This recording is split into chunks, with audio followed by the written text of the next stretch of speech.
मजबूरी में अपनी गाड़ी में बैठा और सीधा परिशय के घर की तरफ निकल गया।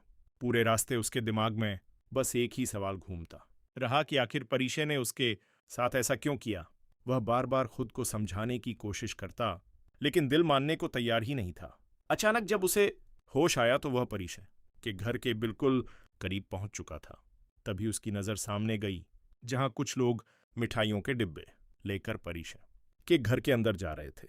ये देखकर बारी सब समझ गया कि शायद ये परिशय के रिश्ते वाले हैं। उसका दिल एक बार फिर बुरी तरह टूट गया। उसे जो छोटी सी उम्मीद थी कि शायद परिशय का फैसला बदल गया हो, वह भी खत्म हो चुकी थी। बारी खामोशी से वहां से लौट आया। घर पहुंचते ही उसे पता चला कि उसके डैड शायान साहब की तबीयत बहुत खराब है। असल में शायान साहब यह सब जानबूझकर कर रहे थे, क्योंकि वह बारी को इमोशनली ब्लैकमेल करके अनाया से शादी के लिए तैयार करना चाहते थे। कुछ देर पहले ही अनाया का पिता शायान साहब के पास आया था और उसने कहा था कि किसी भी तरह बारी को शादी के लिए मना लें। यहां तक कि उसने परिशय को दोबारा धमकी देने की बात भी की, लेकिन शायान साहब ने साफ मना कर दिया। उन्होंने कहा कि वह पहले ही उस लड़की के साथ बहुत गलत कर चुके हैं और अब उन्हें डर है कि अगर सच सामने आ गया तो बारी उनसे हमेशा के लिए नफरत करने लगेगा। इसके बावजूद उन्होंने एक आखिरी कोशिश करने का फैसला किया और बीमारी का नाटक रच दिया। शायान साहब की तबीयत खराब होने की खबर सुनकर अनाया, मनाल और घर के बाकी लोग भी वहां पहुंच गए।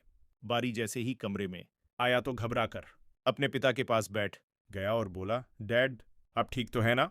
तभी अनाया ने बात संभालते हुए कहा, चाचू को बहुत ज्यादा टेंशन थी, इसी वजह से उनकी तबीयत बिगड़ गई थी, लेकिन अब वह पहले से बेहतर हैं।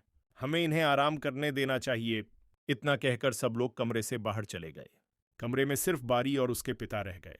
बारी ने अपने पिता का हाथ पकड़ा और भारी आवाज में बोला, डैड मुझे पता है कि आप मेरी वजह से परेशान हैं।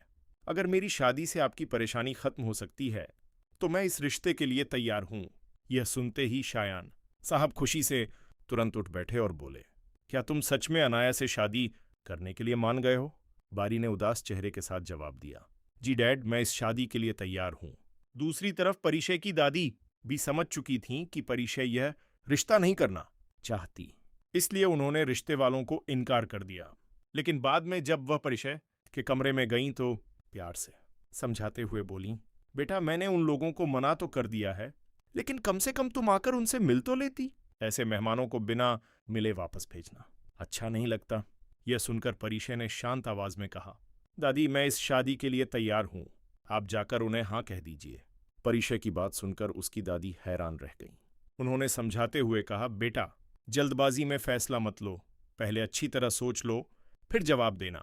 लेकिन परिशय ने दृढ़ आवाज में कहा, दादी मैंने बहुत सोच लिया है, अगर मैं शादी करूंगी तो इसी लड़के से करूंगी, और फिर आप सबकी दुआएं भी तो मेरे साथ हैं।